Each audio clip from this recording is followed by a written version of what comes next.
I overheard my husband tell his friends, "This marriage is a joke. She's not on my level. Won't last another year." They all laughed. I walked in smiling. Why wait a year? Let's end it today. That night, his best friend sent a message that made my breath catch. Before I tell you what happened next, if you're watching this, please hit subscribe to her voice. When I heard Robert's voice from the study, I wasn't trying to listen. It just happened. His voice carried through the half-open door of the study. "This marriage is a joke. She's not on my level. Won't last another year," they laughed. That low, knowing kind of laugh men share when they feel untouchable. I stood there, holding a basket of laundry like it was the only thing anchoring me to the floor. For 34 years, I'd been the steady one. The quiet strength, the wife who stayed up late balancing the books, hosting dinners, keeping everything smooth and beautiful while he shined. But in that single moment, I felt something shatter. Not my heart exactly, but the illusion I'd lived in. I didn't cry. I didn't scream. I just walked in, my steps calm, my voice steady. Robert froze mid-laugh when he saw me. His friends glanced away, pretending to check their phones. I smiled, that soft kind of smile that hides storms. "Why wait a year?" I said. "Let's end it today." The silence was heavy. I could hear my own heartbeat, slow and clear. Robert tried to speak, but I didn't wait to listen. I turned, left the room, and walked upstairs, folding the same laundry I'd been holding, because that's what women like me do when the world falls apart. We keep our hands busy so our hearts don't break all at once. I packed one small bag, no plans, no goodbye, just my car keys and the sound of my own breathing. When I drove away that night, the street lights blurred through my tears, not of sadness, but of something deeper. A strange kind of freedom I didn't yet understand. I pulled over by the harbor, watching the still water, trying to remember when love had started feeling like silence. That's when my phone buzzed. A message from Elliot, Robert's best friend. "Are you okay?" I stared at those 3 words for a long time before typing back, "I don't know." And in that quiet moment, I didn't realize that message would change everything.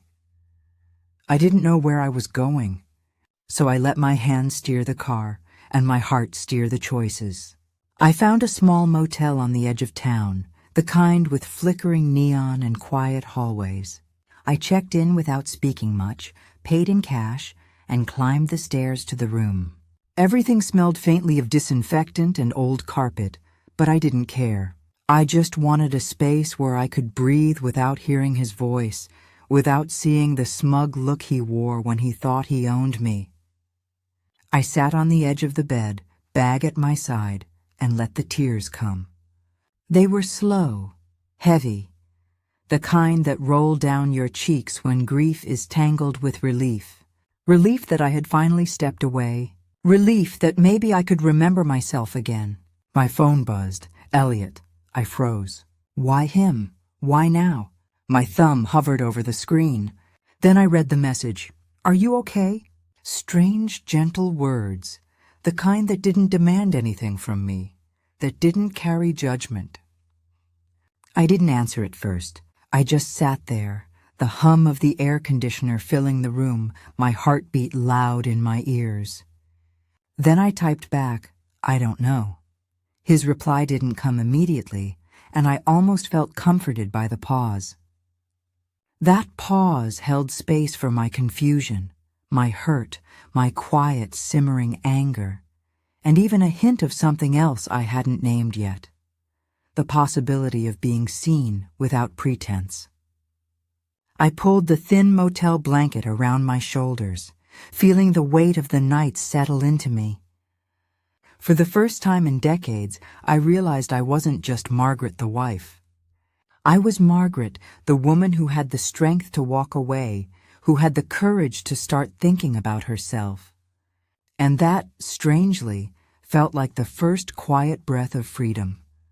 The next morning, I drove back home to collect the things I couldn't leave behind: my laptop, a few personal papers, and the small box of memories I had kept tucked away for decades. The house smelled the same, yet everything felt alien. Robert was sitting at the kitchen table, pretending to read a newspaper, as if nothing had happened. He didn't look up when I walked in, didn't acknowledge the tension in the air. My hands trembled slightly as I moved through the rooms, gathering my things. That's when I saw it, a single delicate earring glinting in the corner of our bed. It wasn't mine. It wasn't something I recognized. My stomach knotted, and I held my breath, staring at it. The betrayal I had already known in words suddenly materialized in metal. He looked up finally, casual, dismissive, and my skin crawled. "I'm just going to grab a few things," I said softly, not letting him see the storm behind my eyes. As I packed, I realized how much I had ignored over the years. The late nights, the secret calls, the subtle lies. I had always wanted to believe in the man I loved, the life we built together, but this tiny object held the proof of everything I had feared. I walked out with the box in my arms, feeling the weight of clarity settle over me. This wasn't just about words anymore. It was about the truth he had tried to hide. And for the first time, I understood that quiet, deliberate action, the kind I had always admired in others but never taken for myself, was now my only weapon. I sat on the edge of the bed, holding the little box of memories, and suddenly the past came rushing in. I remembered the first time I met Robert, the way his laughter had filled a room, how his eyes had made me feel like I was the only person in the world. I remembered our late-night walks when the world was quiet, and we talked about everything and nothing at all. The contrast between then and now hit me like a cold wind. Back then, I had believed in love without hesitation. I had trusted him completely without question. And somehow, somewhere along the way, that trust had been chipped away, replaced by secrets, lies, and indifference. I realized how long I had ignored the small signs, the way he would flinch at certain questions, the sudden phone calls he would hide, the subtle dismissals that I chalked up to stress or fatigue. I had wanted so badly to believe in the life we built together that I didn't see the cracks widening beneath us. Sitting there, holding a forgotten photograph of our wedding day, I felt both grief and clarity at once. Grief for the illusions I had held, clarity for the woman I was becoming, a woman who would not allow herself to be invisible, a woman who could finally see the truth with eyes wide open. The phone rang late that afternoon. Elliot. I stared at the screen, my fingers hesitant, unsure if I wanted to answer or let it ring. But something inside me, a fragile curiosity, made me swipe. His voice came through calm, almost gentle, and it carried a weight I wasn't expecting. "I know," he said simply, and I felt a chill. "I know what Robert's been doing." Silence stretched between us, thick and suffocating, until I finally whispered, "You do?" His pause was long enough to remind me how alone I had felt all these years. "Yes," he continued, "and I've always admired you, Margaret. Your strength, the way you've held everything together, even when no one else saw it." My hands went cold, clutching the phone as if it were a lifeline. I didn't know whether to feel relief or anger, trust or caution. All I knew was that someone outside this betrayal had finally recognized the truth, and had reached out not to judge me, but to see me. His words dug beneath the surface, stirring emotions I had buried for decades. Grief, yes. Anger, yes. But also a quiet spark of something I hadn't felt in a long time. The possibility of being seen, of being understood, even by someone I never expected. I met my lawyer in a small office tucked between a cafe and an old bookstore. the kind of place where the smell of coffee mingled with the faint scent of worn paper and ink. I hadn't planned to feel nervous, but as I sat across from him, going over papers and clauses, I realized how much I had underestimated my own resolve. This wasn't about revenge, not yet. This was about reclaiming what was rightfully mine, quietly, deliberately, with every decision measured and intentional. He outlined options, legal steps, property rights, financial claims. I listened, taking notes, but mostly I watched myself. I watched the woman who had spent decades bending herself to fit someone else's expectations.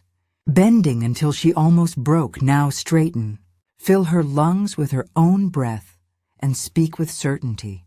There was no fire in my words, no threat, only clarity. My hands rested on the table, trembling slightly at first, then steadier as each detail sank in. I could feel the weight of the past pressing against me, but it no longer pinned me to the floor. I was moving, slowly, deliberately, like a tide carving out a hidden cove. Leaving that office, I walked down the cobblestone streets of the small town, letting the crisp air brush against my face. My mind churned with plans, possibilities, and the faint thrill of independence. For decades, I had believed my life was bound to Robert, that our marriage defined me. But sitting there, going through legal possibilities and imagining a future that didn't require his presence or approval, I felt a strange, unfamiliar kind of lightness. I imagined mornings not dictated by his schedule, evenings not weighed down by his moods. I imagined doors, literal and metaphorical, opening for me alone, places and opportunities that had existed while I was blind, buried under years of duty and tolerance. At home, Emily noticed a difference immediately. The way I moved, quieter but purposeful, carrying myself as if my own choices were suddenly heavier than anyone else's judgment. She didn't ask questions, she never did, but I knew she could sense the subtle shift. My daughter, the one constant in all this chaos, had always been my reflection, my softest, most vulnerable reminder that love and loyalty could coexist with intuition and courage. I cooked dinner that night in silence, letting the smells of garlic and rosemary fill the kitchen, focusing on chopping vegetables and stirring sauces, the rhythm grounding me.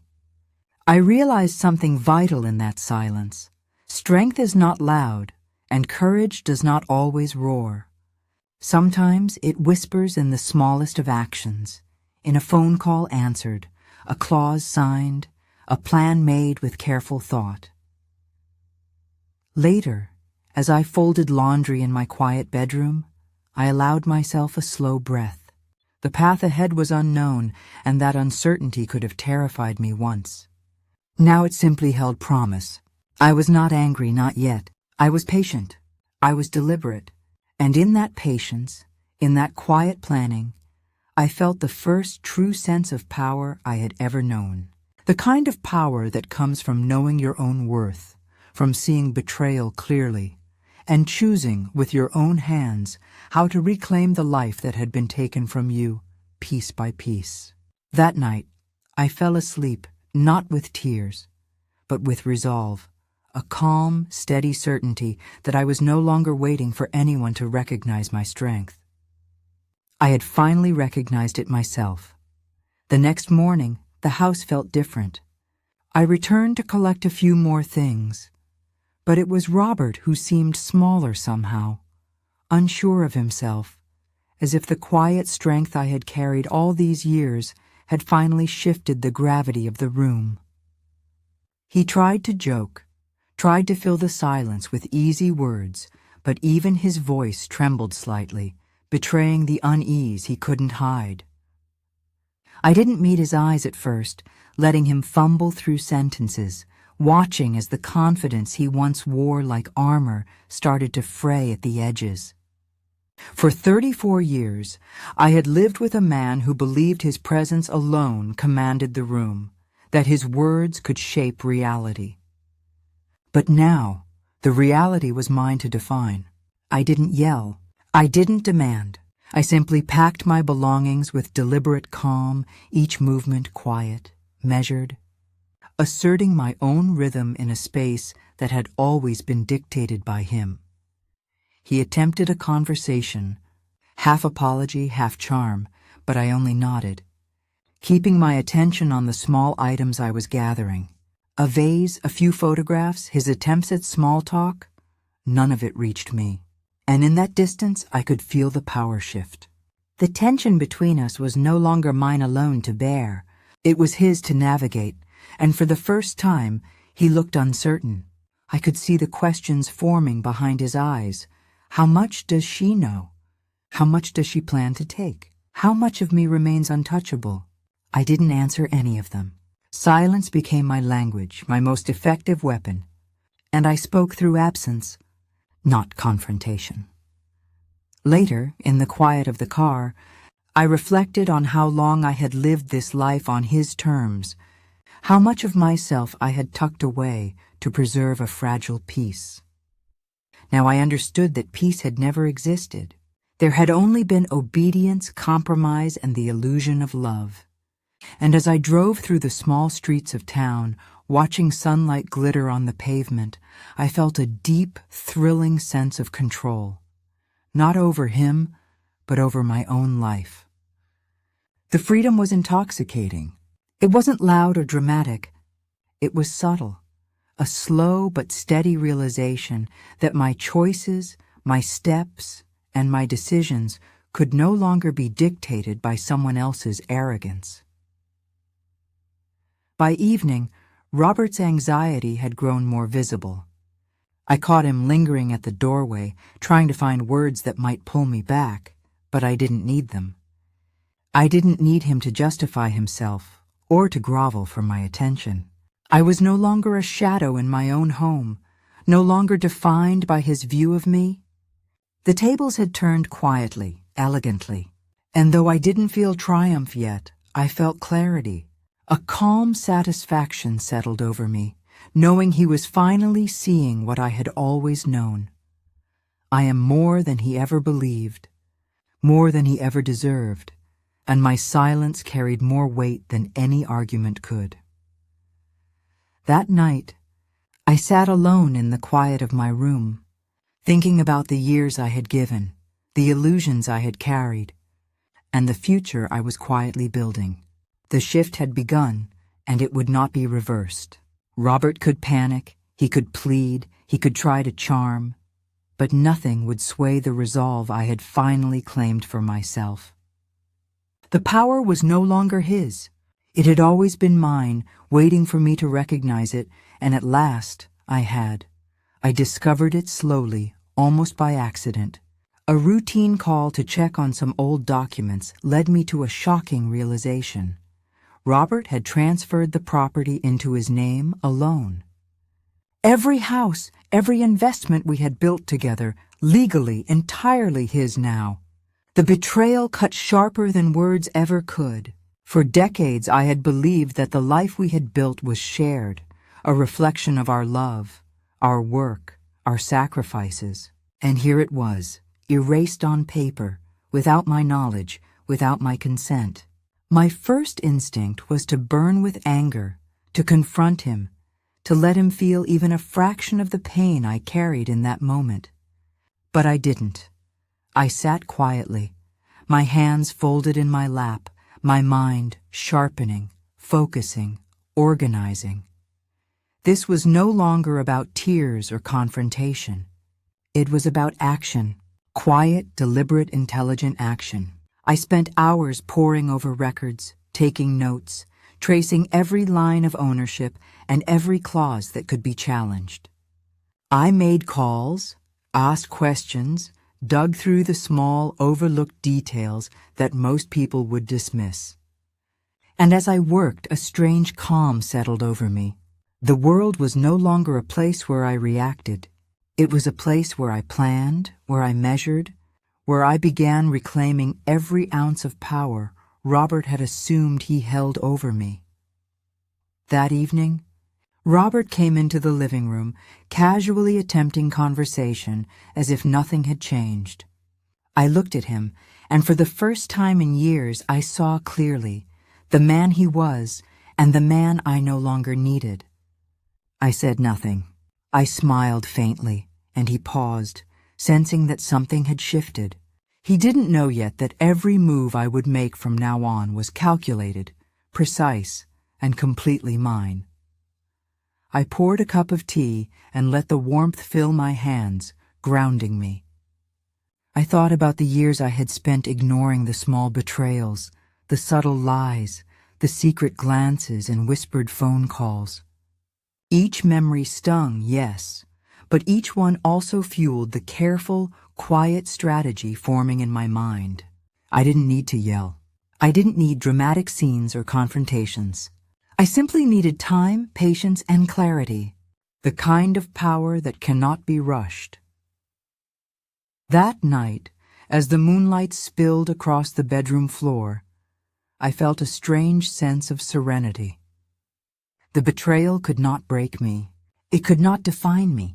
I had finally realized that strength was not in anger, but in the quiet, deliberate reclaiming of what was mine. And as I closed my eyes, I knew that Robert had no idea how much he had underestimated me, the very thing I would use to guide every step of my next move. Elliot's message came late that evening. Simple, almost casual, yet it carried a weight I had not expected. "I've found something. You need to see this." My heart skipped, curiosity mingling with apprehension. I met him quietly at a small cafe tucked behind a row of closed shops, the hum of the street lamps casting long shadows through the windows. He slid a folder across the table, and I opened it slowly, my fingers trembling just enough for him to notice. The documents revealed accounts I had never known existed, funds siphoned, investments hidden, money moved without explanation. The betrayal was staggering, far beyond the personal lies, far beyond the infidelity I had already felt in my bones. Robert had built a secret world, thinking I would never see, never care, never act. But here I was, holding proof, clarity sharp as glass in my hands. Elliot watched me carefully, the familiar kindness in his eyes tempered by his own concern. "I didn't know if you wanted to know," he said quietly. "But you deserve the truth." His words were simple, yet each one carried a depth of respect and understanding I hadn't felt from anyone in years. I nodded, closing the folder, letting the weight of the revelation settle in silence. I didn't shout. I didn't confront. I simply let myself absorb it, let the anger simmer beneath a calm exterior. For once, I felt empowered not by words, but by knowledge, by understanding the extent of what had been hidden from me. As I walked out of the cafe, the night air felt like a cloak of possibility. I realized that this wasn't just about Robert's lies or infidelity. It was about taking back every piece of myself, every ounce of the life he had tried to control. And I understood, more clearly than ever, that quiet patience, careful strategy, and unshakable resolve would be far more powerful than any dramatic confrontation. Elliot stayed a few steps behind me, silent, offering support without pressure, without intrusion. That presence alone reminded me that strength sometimes comes not from acting alone, but from choosing your allies wisely. Back at my temporary apartment, I spread the documents across the table and traced every number, every transfer, every hidden account. The enormity of the betrayal could have crushed me, but instead it sharpened me. I planned, I visualized the steps I would take, the boundaries I would set, the life I would reclaim, and in that quiet determination, I felt a strange serenity. For the first time in decades, the future seemed not dictated by Robert's whims, but by my own deliberate choices. The night deepened outside, the city lights flickering through the window, and I allowed myself a small, private smile. This was no longer just about hurt or anger. It was about clarity, about reclaiming what had always been mine and doing so with quiet precision that Robert would never anticipate. The day I faced Robert, I felt an odd calm settle over me. I didn't storm into the house yelling, didn't throw accusations like weapons. I carried only a single envelope, crisp and precise, the legal notice resting in my hands like a promise. He looked up from the living room couch, his casual posture faltering as soon as he saw me. For a moment, he tried to mask it with a smile, that practiced charm he always used to bend reality to his favor, but it failed.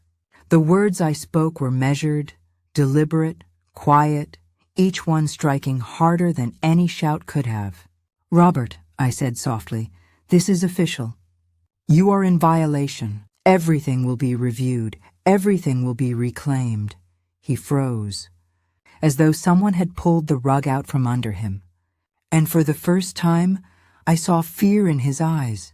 Subtle, creeping but unmistakable. The house that had once echoed with his dominance, his arrogance, felt suddenly fragile, delicate. Each step I took to the table where the envelope sat was a small assertion, a quiet declaration of power he had never believed I possessed. I didn't raise my voice. I didn't demand attention. I simply stood there, calm, precise, letting the weight of legality and truth press against him.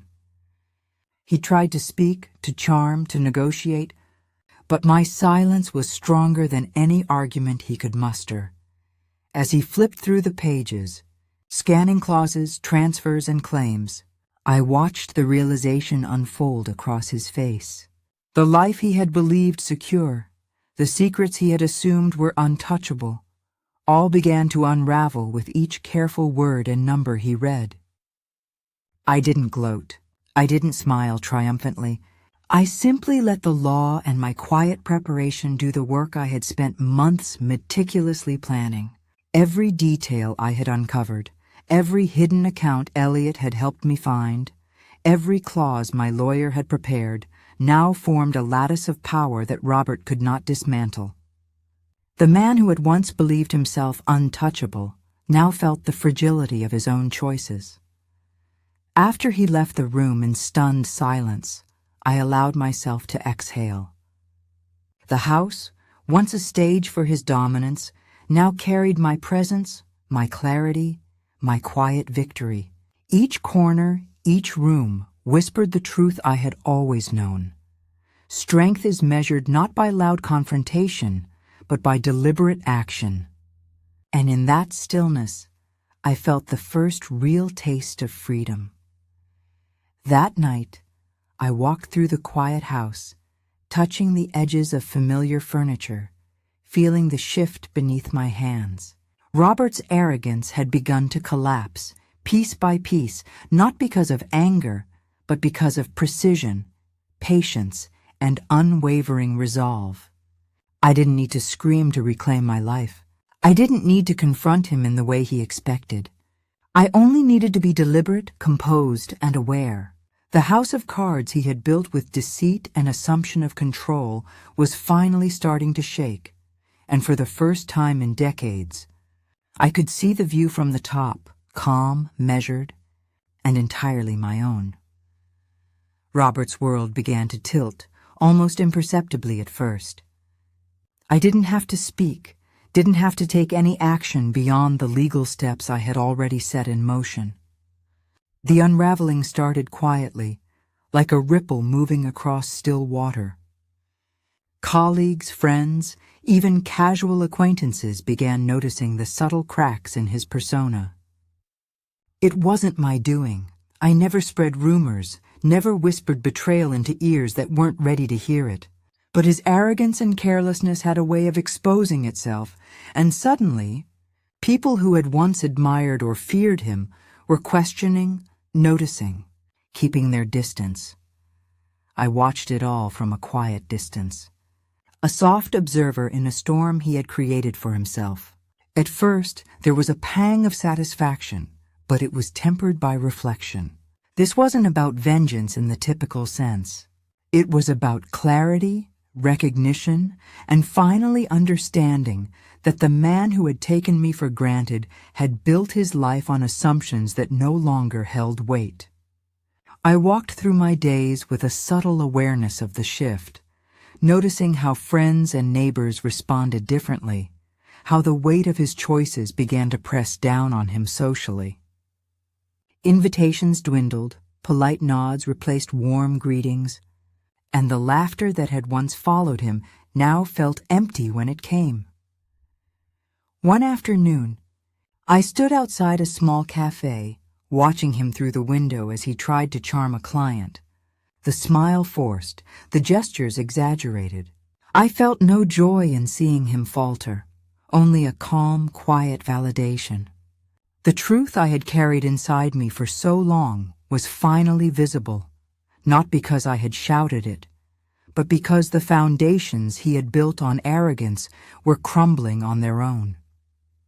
I sipped my tea slowly, letting the warmth anchor me as I realized that life had a way of balancing itself, sometimes quietly, sometimes with gentle precision. Even at home, I felt the subtle difference. Emily noticed too, though she never asked aloud. I could sense it in the way she carried herself around me, the quiet reassurance in her presence that we were both moving toward something stronger, something steadier. I had learned to walk in silence, to let the world reveal its truths on its own, and the lesson had never been clearer than now. Robert's social collapse wasn't loud, it wasn't dramatic. It was quiet, inevitable, and in that inevitability I found a strange satisfaction. That night I stood on the balcony, looking out over the small town. Streetlights flickered in the distance, and the wind carried the faint scent of autumn leaves and distant rain. I thought about how little he had understood me all these years, how his confidence had blinded him to the strength that had always been beneath the surface. I whispered softly, not for him to hear, but for myself. Strength doesn't always roar. Sometimes it waits, sometimes it observes, sometimes it simply exists, and in its quiet persistence, it reshapes everything around it. Elliot showed up at my doorstep one rainy evening, unexpected and quiet, carrying a small umbrella and the familiar look of concern that had always lingered behind his eyes. I opened the door slowly, wary of what his visit might mean, of what intentions might hide behind his calm demeanor. He didn't rush in or fill the space with chatter. Instead, he stood there in the dim porch light, watching me, measuring, silently asking if he had overstepped. There was tension in the air, subtle, charged, the kind that makes your skin prick and your heart beat slow simultaneously. I invited him in, though cautiously, knowing that boundaries were mine to define, not his to cross. We sat in the living room, the soft hum of rain against the windows filling the gaps where conversation could have been awkward. He spoke carefully, choosing words like someone placing delicate stones across a stream.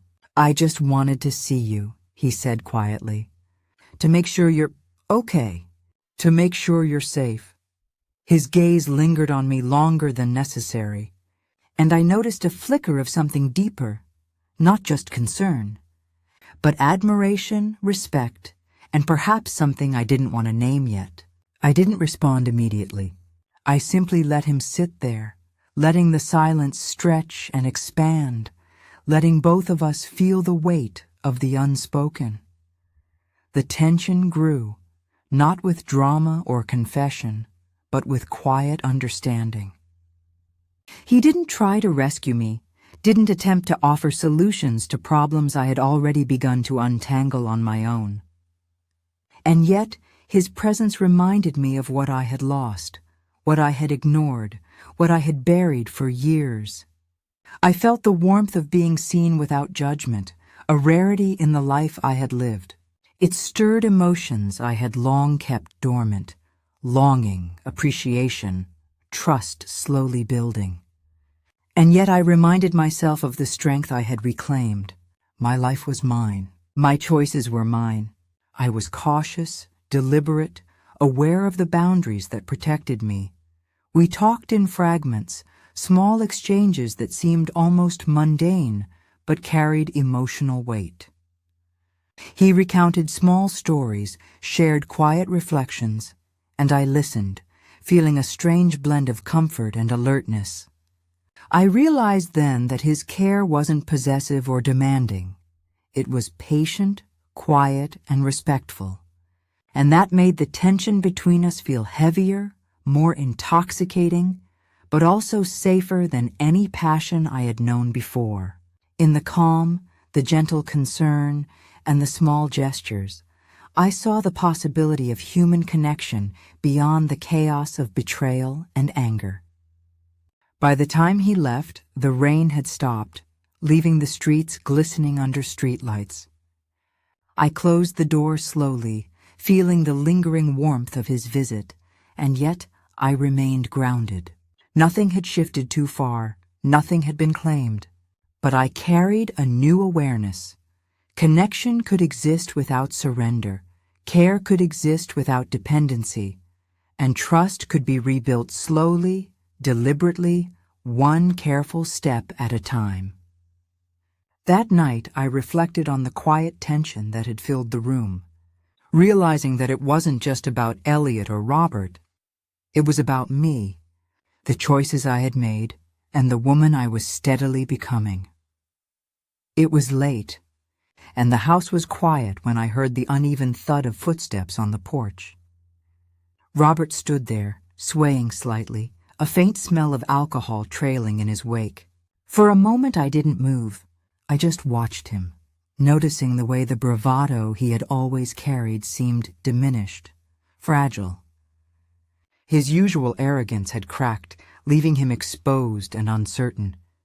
I opened the door slowly, letting the dim light fall across his face, and in that stillness I felt a strange mix of pity and resolve.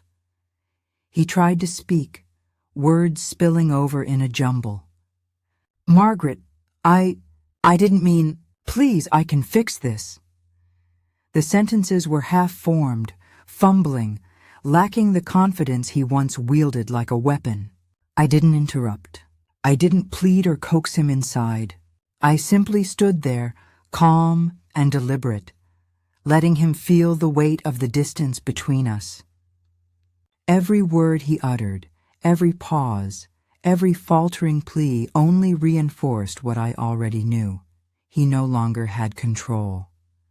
"I can't," I said softly when he paused, looking for a reaction.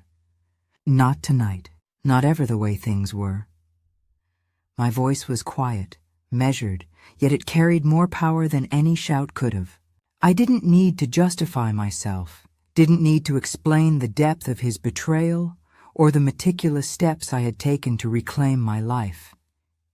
Silence had become my ally, and in that silence I let him recognize the consequences of his actions. His arrogance had crumbled, and he was left to face it alone. He lingered for a moment, hoping, pleading, but I remained firm, my boundaries unshakable. The night seemed to stretch, the cool air thick with tension and unspoken history. I realized that his collapse was not just about alcohol or desperation.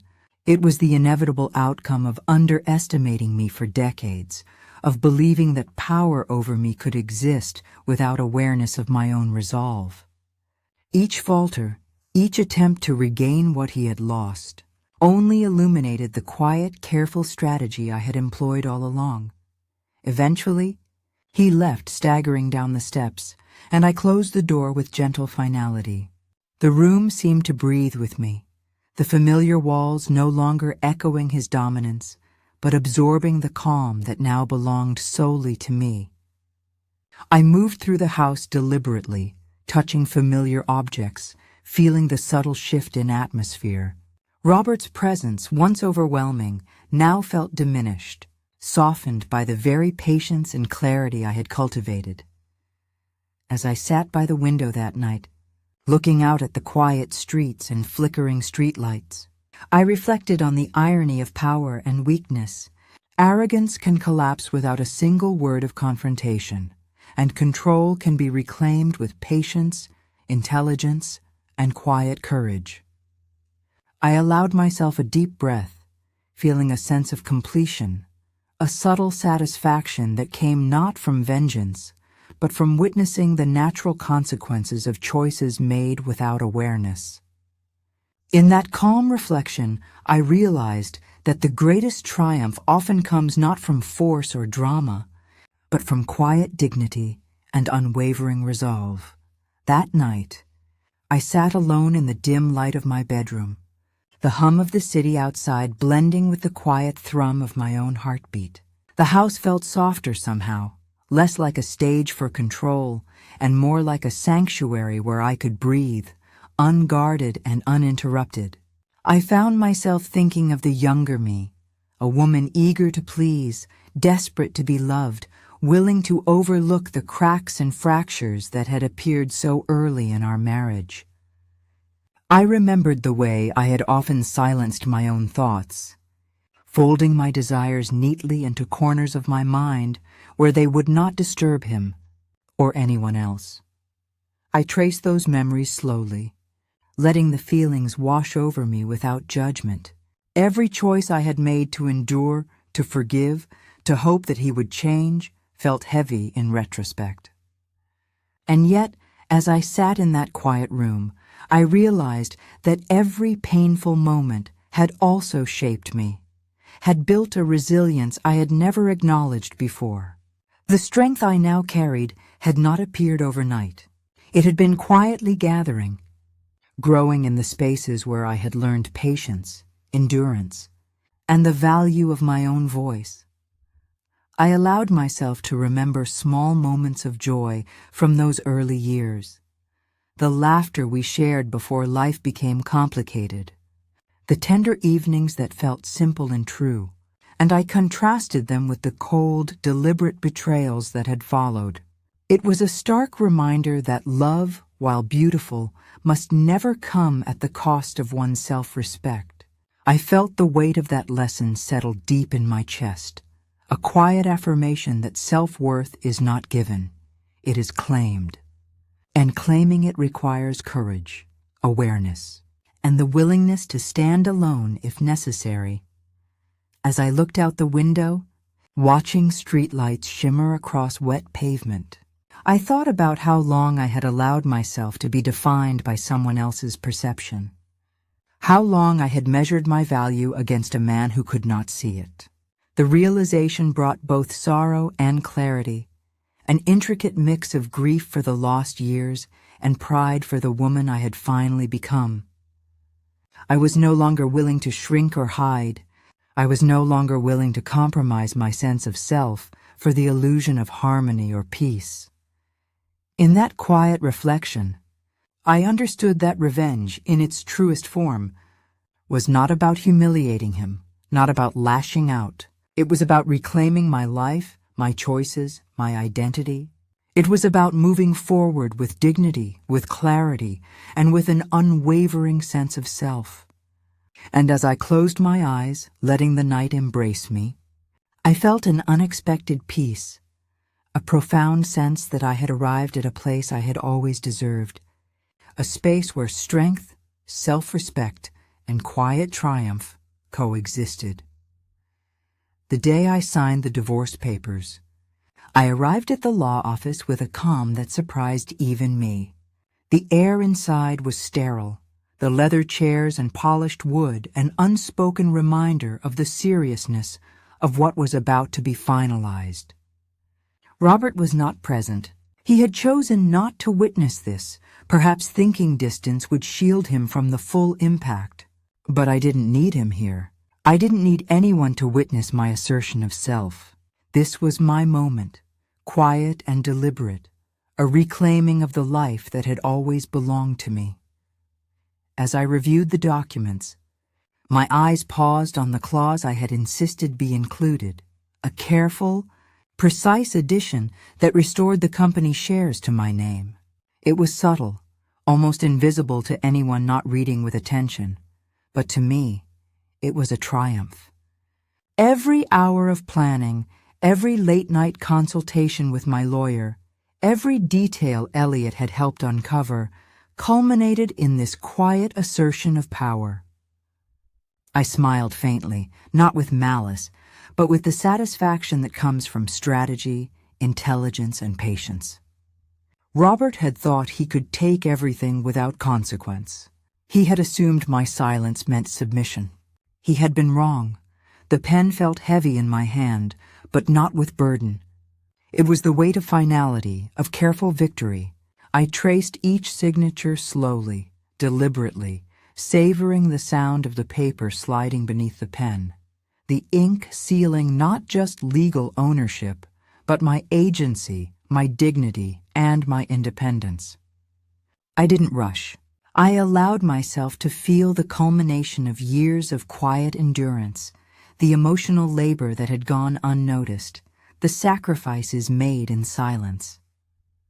Every stroke was a reclaiming of identity, every mark a reaffirmation of the woman I had become. When the papers were signed, I leaned back in the chair, breathing in the moment with a depth that felt almost sacred. The legal process had been meticulous, precise, and, most importantly, irreversible. The calm I carried was not arrogance. It was clarity. Robert would discover, when he eventually read the fine details, the quiet intelligence I had applied, the subtle reclaiming of what was mine. It was not a shout or a spectacle. It was an elegant, deliberate victory that could not be undone. Leaving the office, the autumn air was crisp against my skin, carrying the faint scent of fallen leaves and distant rain. I walked slowly, savoring each step, each breath. Freedom had a taste I had almost forgotten, bittersweet, sharp, and invigorating. The world seemed to open around me, possibilities stretching into the future with clarity and promise. I had taken what was rightfully mine, quietly, deliberately, and without a single dramatic confrontation. The power of patience, intelligence, and self-respect had never felt so tangible. That night, I called Emily, letting her know simply that the process was complete. She didn't need details. She just needed to understand that we were stepping into a new chapter, one defined by strength, dignity, and quiet triumph.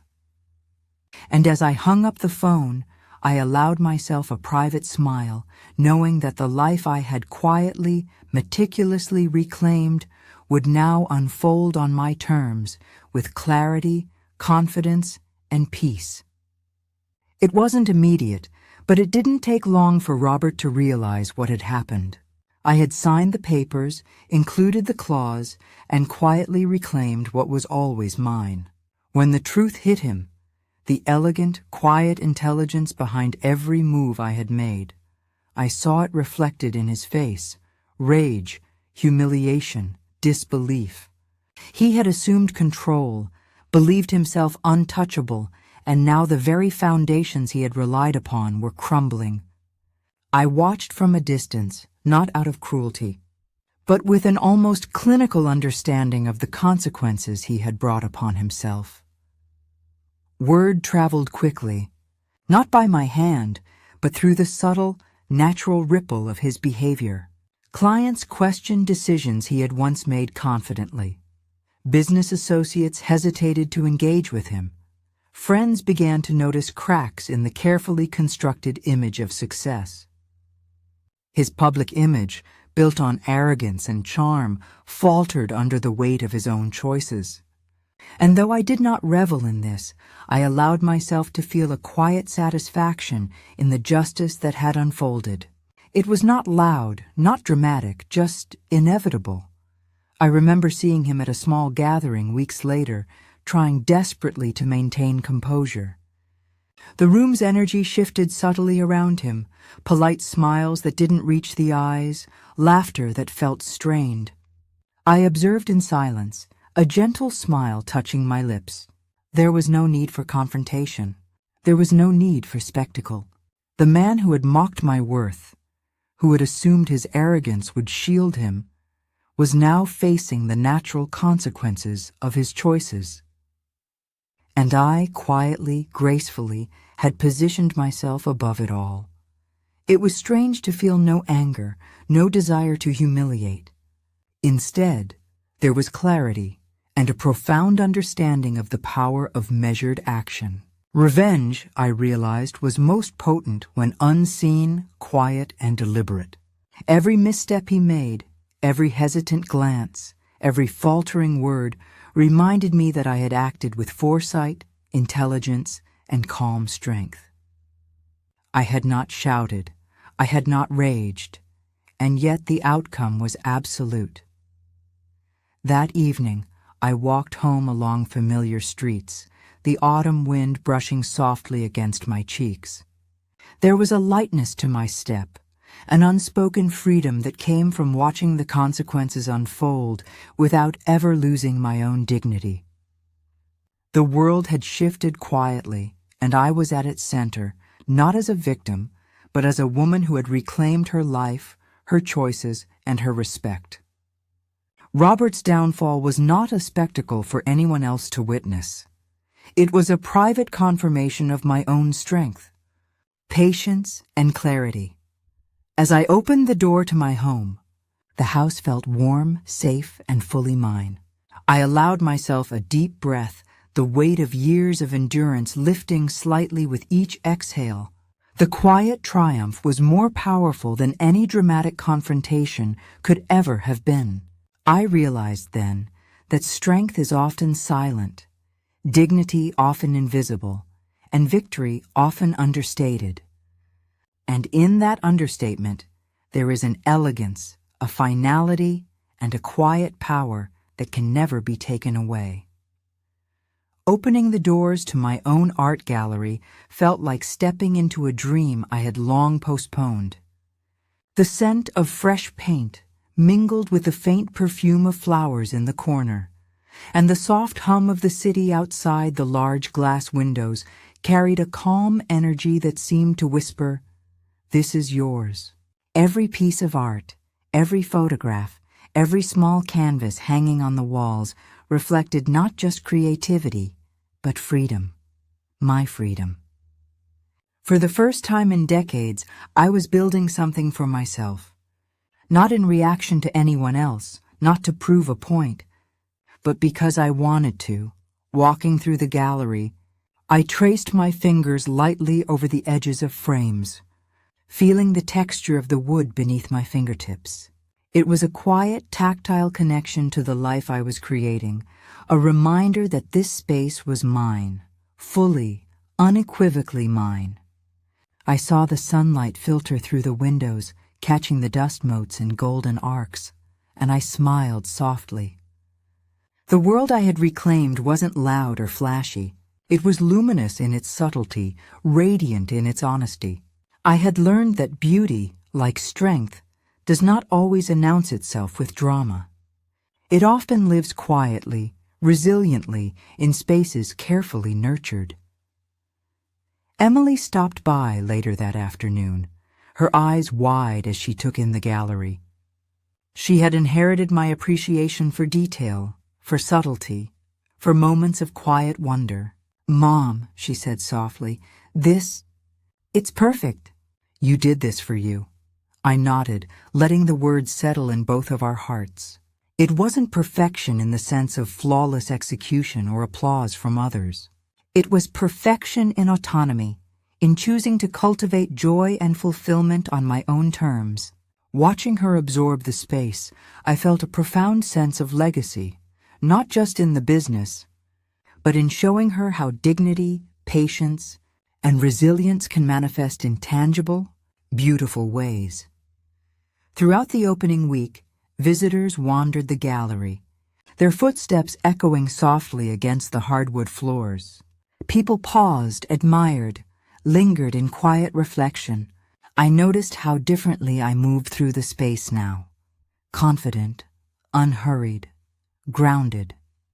Each interaction, each small conversation felt genuine, untainted by the past or the shadows of betrayal. I had learned that control isn't always about force.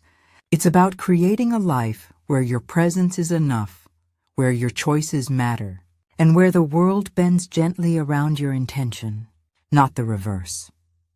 That evening I closed the doors, letting the last slivers of daylight fade across the walls. I paused in the center of the gallery, breathing in the calm energy I had cultivated. I realized that the life I had always deserved, independent, luminous, and full of quiet purpose, was no longer a dream or a hope. It was real. I had claimed it, and in that reclamation, I felt the weight of decades lift, replaced by a steady, gentle light that would guide me forward, always. It was a quiet afternoon when Elliot appeared again, not with urgency or expectation, but with a calm presence that carried a weight of sincerity I hadn't anticipated. I saw him standing across the small street, hands in his pockets, eyes scanning for a sign of permission before he approached. I didn't step forward. I didn't rush to meet him halfway. I simply allowed him to arrive, fully aware that boundaries were mine to set, not his to navigate. When he finally stood before me, there was no need for words at first. We simply acknowledged each other in silence, the space between us carrying the echo of everything that had transpired: betrayal, patience, strategy, and the slow, deliberate reclamation of life. "I wanted to apologize," he said quietly, his voice low, steady, and intentional, "for underestimating what you carry, for not recognizing sooner the strength you've always had." There was no desperation in his tone, no plea for my forgiveness, no expectation that this was about him. It was a simple, honest acknowledgement, and that honesty made all the difference. I listened, letting the words settle without interruption. I felt the gravity of them in my chest, a reminder that true connection does not demand, it simply reflects. His apology was not about rescuing me, not about inserting himself into my story or claiming a role in my triumph. It was about recognizing the woman I had always been, the dignity I had nurtured quietly, and the lessons he had learned merely by observing, by witnessing the way I carried myself through betrayal, strategy, and reclamation. We spoke slowly after that, in fragments and pauses, our words careful but rich with meaning. I noticed how different it felt to engage with someone who neither demanded nor assumed, who allowed my autonomy to exist unchallenged. Elliot's presence no longer carried the tension of unspoken boundaries or quiet alliances. It was a recognition of self-respect, of integrity, and of the unshakable center I had created for myself.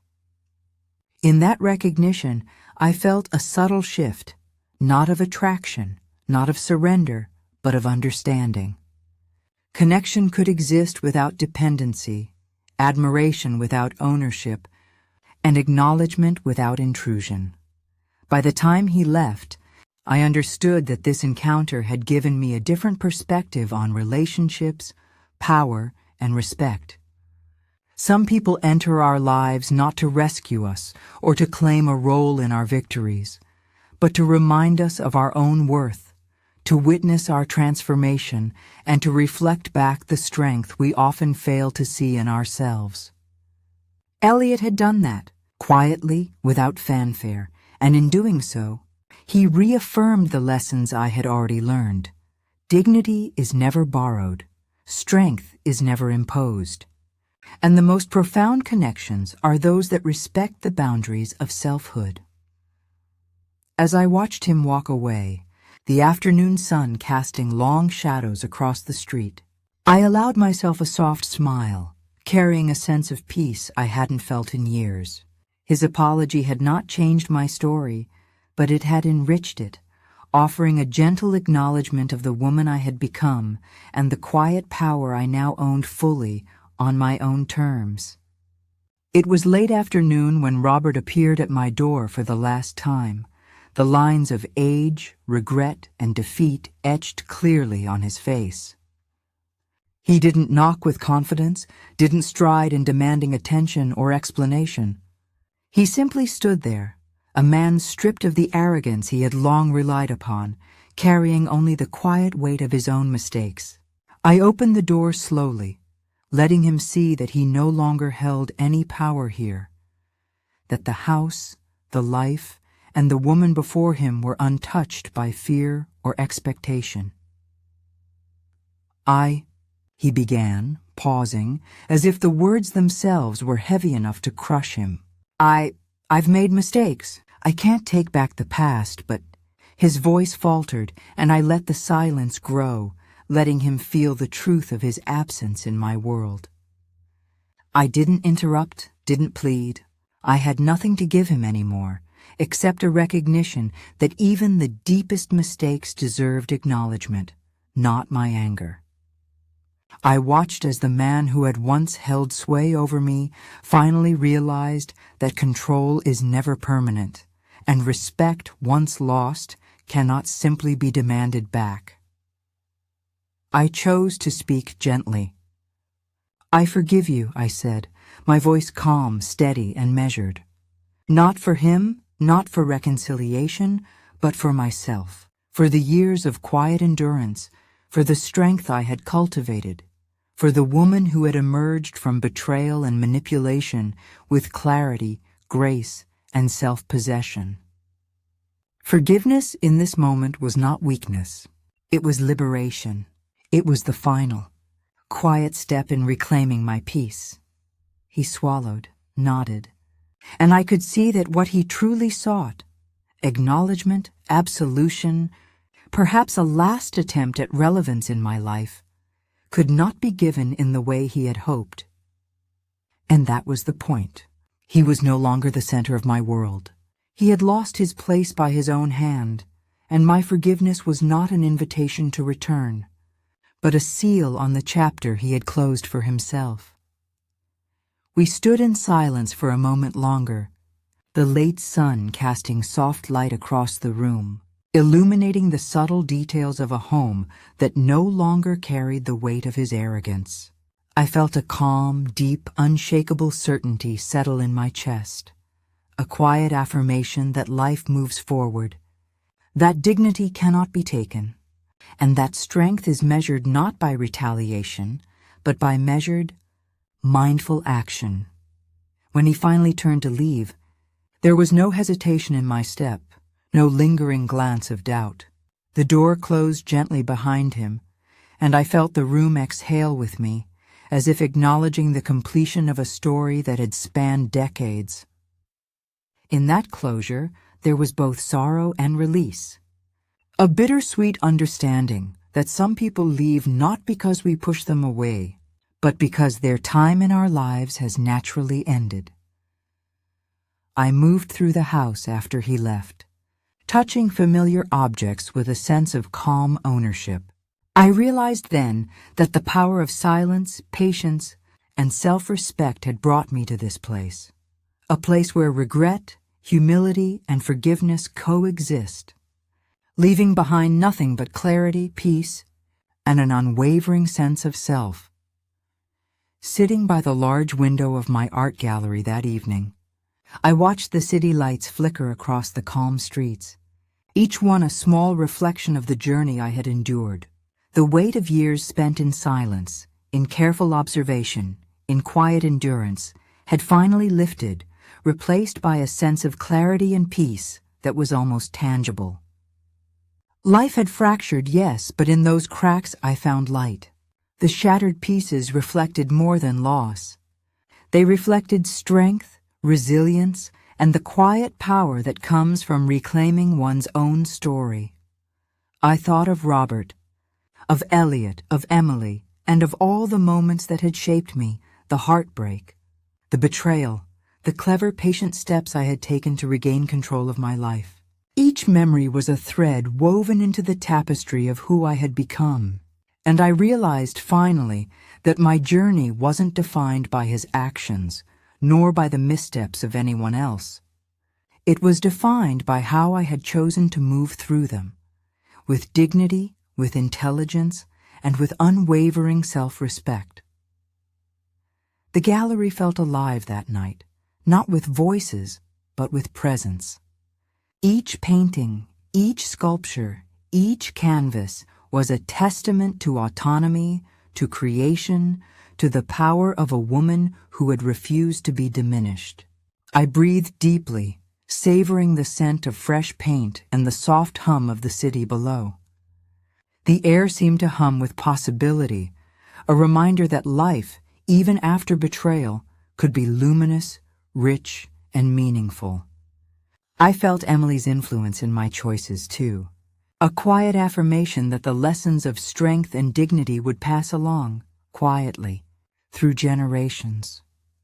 Sometimes I revisited the moments that had once brought pain, the words overheard, the laughter that had pierced my heart, the betrayals that had left scars, and I marveled at how differently they looked now. No longer triggers of despair, they were markers of growth, proof that patience, awareness, and thoughtful action could transform suffering into empowerment. I had learned that revenge is not loud or vengeful. It is subtle, poetic, and quietly just. The world did not need to witness the triumph. It was enough that I lived it, fully, gracefully, and without apology. As the night deepened, I allowed myself a soft smile, knowing that the life I had rebuilt, independent, luminous and quietly victorious, was mine to hold, without interference, without compromise. If someone entered my world now, they would see not the remnants of a marriage broken, but the reflection of a woman who had discovered the power of her own voice, the depth of her own worth, and the limitless strength in claiming her own life. If you're still watching, remember this: sometimes silence teaches more than words. Sometimes patience, dignity, and quiet courage are the greatest victories. Sometimes the strongest love we can offer is the love we give ourselves. Thank you for listening to my story. Don't forget to subscribe and share your own experiences in the comments. Perhaps your voice will be next on Her Voice.